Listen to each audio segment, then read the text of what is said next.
Hi everyone. This video is going to contain spoilers for Persona 2, Innocent Sin, and Eternal Punishment, so if you haven't played those games yet, I strongly consider doing so, as they are some of the best JRPGs I've ever touched.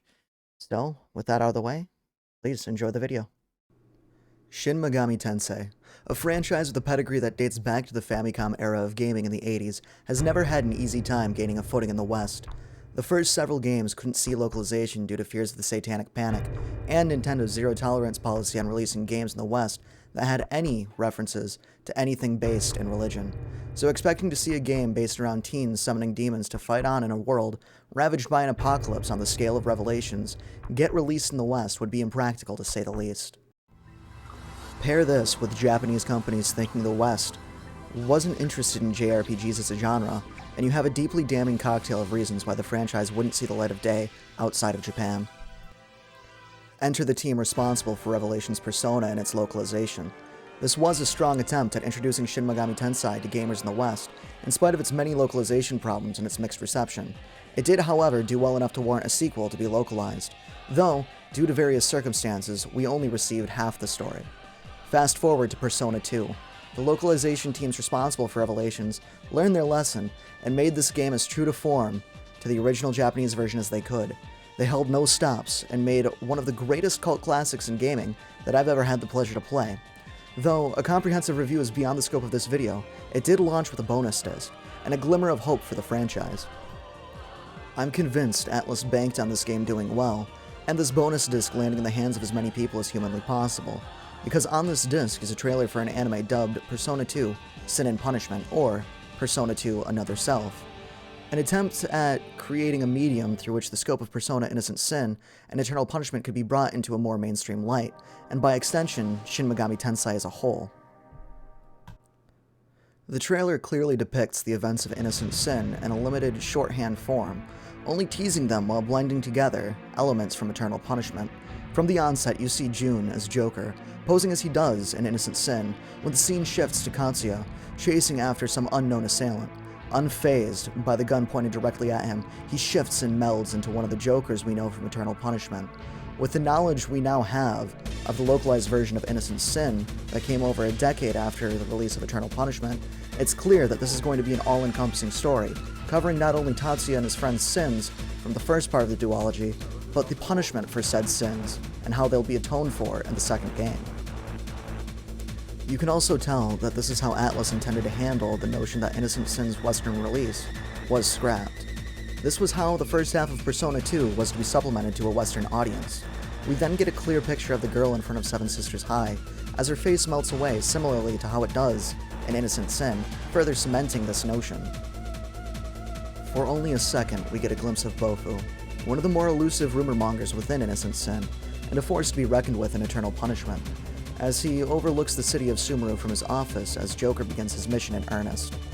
Members of the Masked Circle begin making themselves known as we see a warped and distorted Sumeru in the background, indicative of Joker's warped self.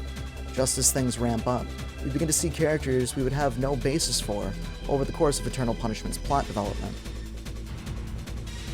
The first of which is Akechi, who we see fighting an ogre and a Grimakala, with his iconic guitar case, machine gun, as he taunts the demons in his typical style. For a moment, we return to a more familiar territory, as Ulala is seen beating the shit out of a boxing bag with the face of her ex-boyfriend on it in the Gold Fitness Center.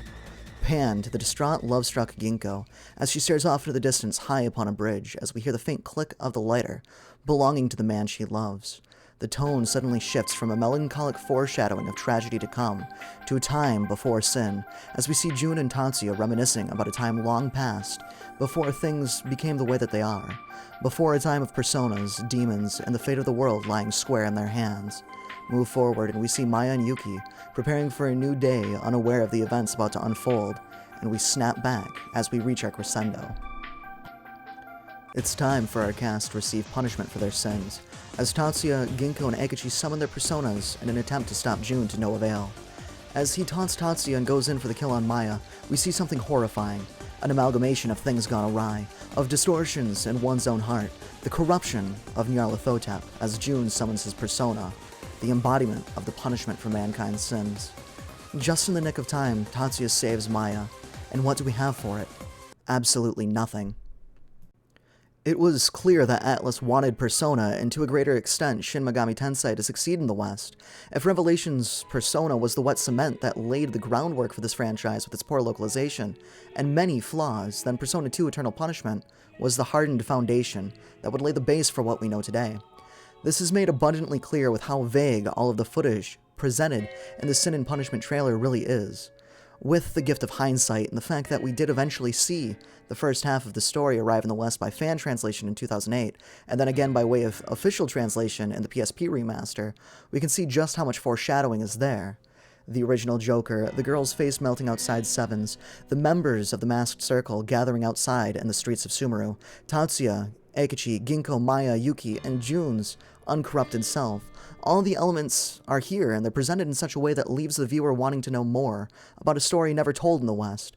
But the anime was cancelled, and for nearly a decade, the only way to experience Sin was lost to us, as we waited to partake in the forbidden fruit. It wouldn't be until much later, with the success of games like Nocturne, the Digital Devil Saga duology, the Raido Kuzunoa duology, and most importantly Persona 3, that we would be able to really see the success and wide interest in the Shin Megami Tensei and Persona franchises that we're lucky enough to have now. But all the same, I can't help but wonder what if. What if Persona 2 had more success? What if more people saw this trailer? What if the anime was never cancelled? What if this franchise gained popularity sooner? And how many other games would it have allowed to be localized? How much more of an impact would SMT have in the West? I guess we'll never know, but at least now we'll never be punished for wanting to partake in an innocent sin again. Alright, if you made it this far, thank you for watching. I really appreciate it and does mean a lot. I've uploaded all of the contents of the bonus disc up to YouTube, so all of that footage should be available. I'll have links for that down in the description below.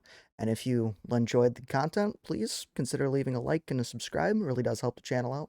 And comment down below with your thoughts. I'm more than happy to hear them. And if you want more content, feel free to follow me over at twitch.tv/signal_11, where we're playing Persona 2 Innocent Sin. Should be a good time. Hope to see you all there, and have a wonderful night. I really appreciate you watching, and I hope to see you again soon. Take care, everybody.